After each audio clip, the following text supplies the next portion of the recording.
¿Qué otra cláusula difiere de la prevista con el contrato de arras y mandato de venta? La cláusula sexta.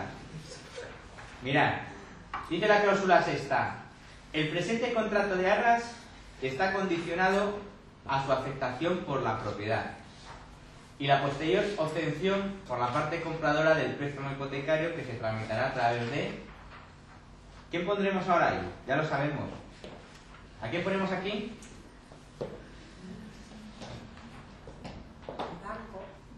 ¿Cómo que al banco? Ahí hemos dicho que nos ponemos nosotros o Alfa Hipotecas. Pero que si nos obliga el comprador a poner un banco que le elija, le decimos, mire, esa cláusula entonces no la ponemos en el contrato. Y evidentemente usted puede hacer la financiación con quien quiera. Faltaría más, está en su derecho. ¿Vale? Pero dice, el presente contrato está condicionado a su aceptación por la propiedad.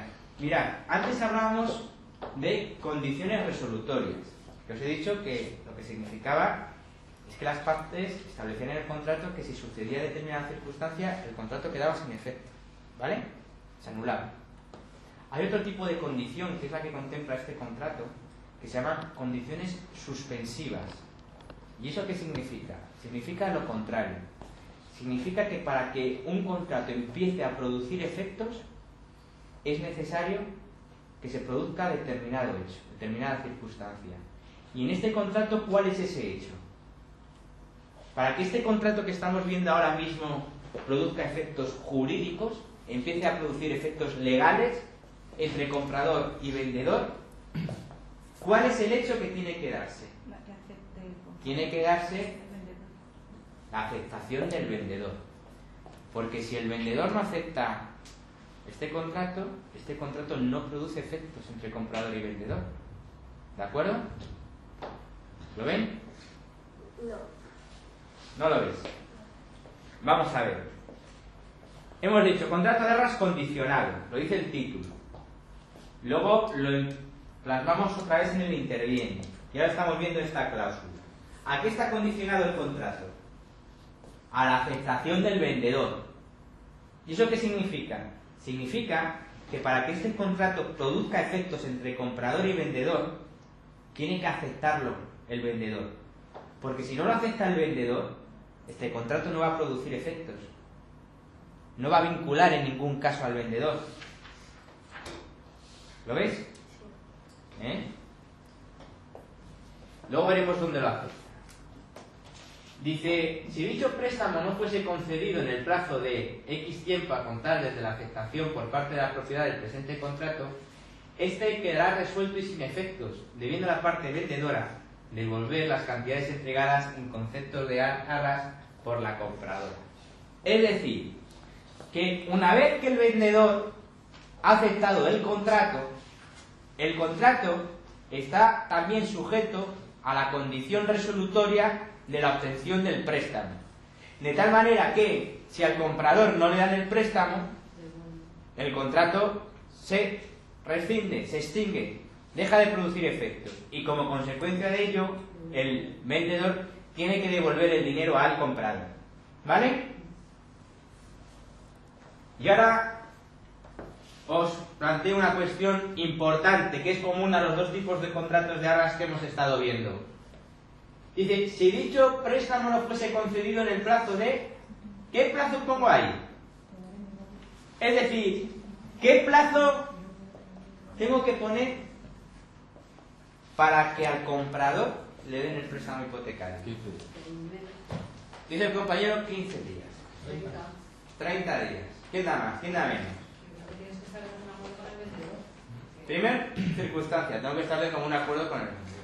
Y segunda circunstancia, tengo que ver cuál es el perfil del comprador. Porque si el comprador es un señor con nóminas, es un señor con un contrato laboral fijo, o es un funcionario, y no hay problemas, pues a lo mejor 15-20 días, iría un poquito ajustado incluso, pero 15-20 días saco la operación. Pero si es un señor que va muy justo, que va a necesitar una financiación casi al 100% más gastos, pues la financiación va a ser complicada, voy a tener que hacer muchas gestiones y eso se dilata en el tiempo. En todo caso, recomendación: que el plazo que se establezca en la cláusula sexta coincida con el plazo que se establece en la cláusula quinta. Es decir, ¿qué se establece en la cláusula quinta? El plazo para escriturar. De tal manera que si coincide el plazo para la obtención del préstamo con el plazo previsto para la escrituración, ¿qué estoy haciendo? Que voy a tener de tiempo para conseguirle al comprador el préstamo, ¿hasta cuándo? Hasta escritura. ¿Vale? ¿Lo veis o no? ¿Qué pasa? Perdona. Si aquí pongo 10 días y el plazo para escriturar es 20. Y resulta que al día 10 yo no sé si al comprador le dan o no le dan el préstamo. No lo sé. Y llegamos al día 11. Y el día 11 tampoco lo sé. Y al día 15 me dice el banco que sí. Que ahora te puedo decir que no te lo dan. Joder, qué faena, ¿no? Llamo al vendedor y le digo al vendedor: oye, que le tienes que devolver el dinero al comprador, que es que no le dan el préstamo. Y te dice el vendedor: ¿qué? El comprador tenía 10 días para decirme si le daban o no le daban el préstamo. No me ha dicho nada. ¿Yo qué entiendo? Entiendo que se lo dan, que no hay ningún problema. Así que no le doy ni un duro. ¿Veis lo que quiero decir o no? Es decir, si este plazo es un plazo pequeño, tengo que ajustarme a ese plazo para comunicarle al vendedor si le dan o no le dan el préstamo. Porque en cuanto exceda de ese plazo, si no le he dicho nada al vendedor, ¿el vendedor qué va a entender? Si yo te digo a ti que tienes 5 días para obtener la financiación y si no la obtienes te devuelvo el dinero, si pasan más de 5 días y no me has dicho que no te han dado la financiación, yo como vendedor, ¿qué entiendo? Que te la han dado. Tú es que tenías 5 días para decirme que no te la daban. Y entonces si en esos 5 días me lo hubieses dicho, sí te hubiese devuelto el dinero. Pero no me has dicho nada, yo entiendo que te la dan. ¿De acuerdo?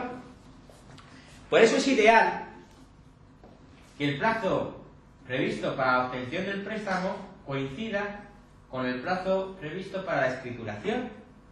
Porque entonces voy a tener el mismo tiempo que tengo para escriturar, voy a tenerlo para tramitar la hipoteca. Y hasta el día antes de ir a notaría voy a poder hacer gestiones para tramitar la financiación.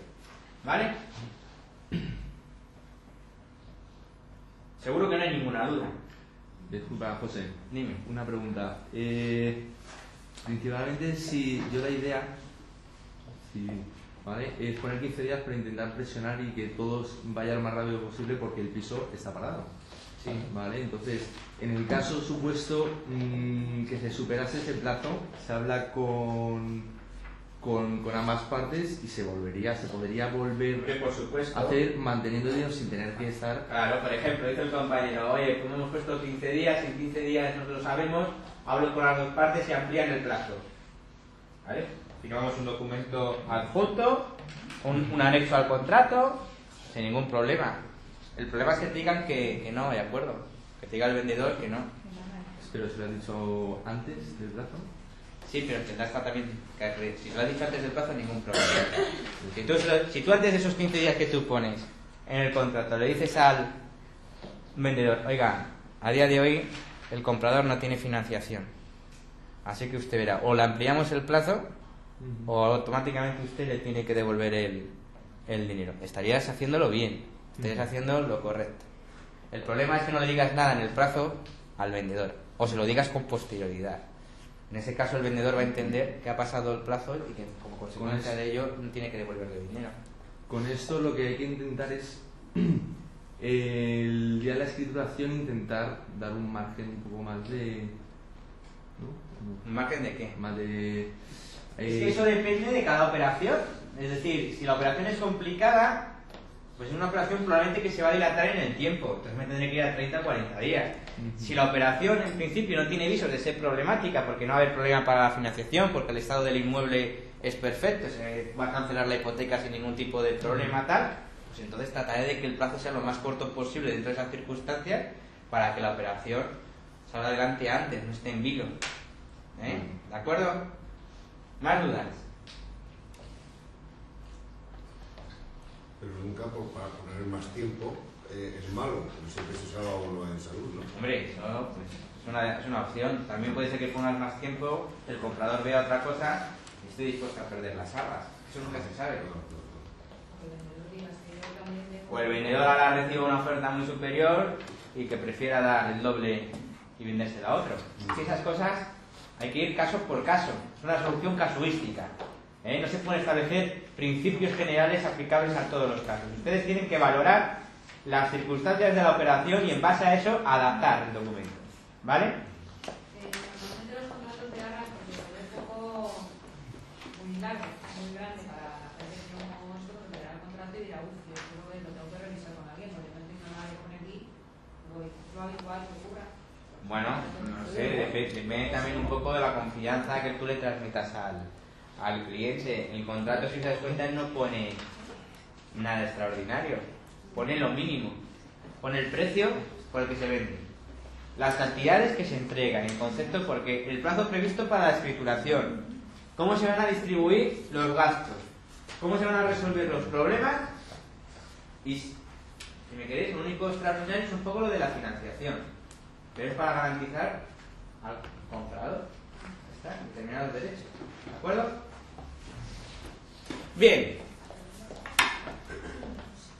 Estamos diciendo constantemente contratos de arras condicionado, en la cláusula sexta exactamente igual, que está condicionado a la aceptación. ¿Y dónde me lo acepta? Fijaros, me lo acepta en el mismo documento. En el mismo documento, en la parte inferior, aparecen cuadros, nuevamente con un sombreado, y dice aceptación de condiciones y recibir por la propiedad. Bueno, pues ahí es donde me van a aceptar. Antes de ver eso, vamos al segundo párrafo de la cláusula sexta. Hemos dicho que el contrato está condicionado a la aceptación del propietario y luego la posterior obtención del préstamo. Pero una vez que yo comprador señalizo, ¿cuánto tiempo creéis que tiene el propietario para aceptar o no?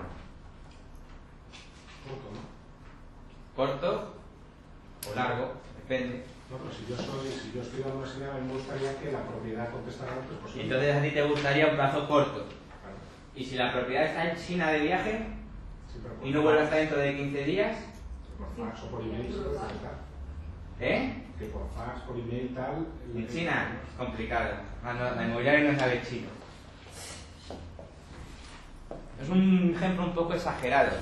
Lo ideal siempre son plazos cortos nuevamente, pero también tenemos que tener un poco en cuenta las circunstancias de la operación. No es lo mismo que este señor esté en Alicante, pueda venir un fin de semana, que este señor esté en China o en Australia y no venga hasta dentro de 15 días. En definitiva, lo que les quiero decir es que son datos que tenemos que tener en cuenta a la hora de cumplimentar el documento.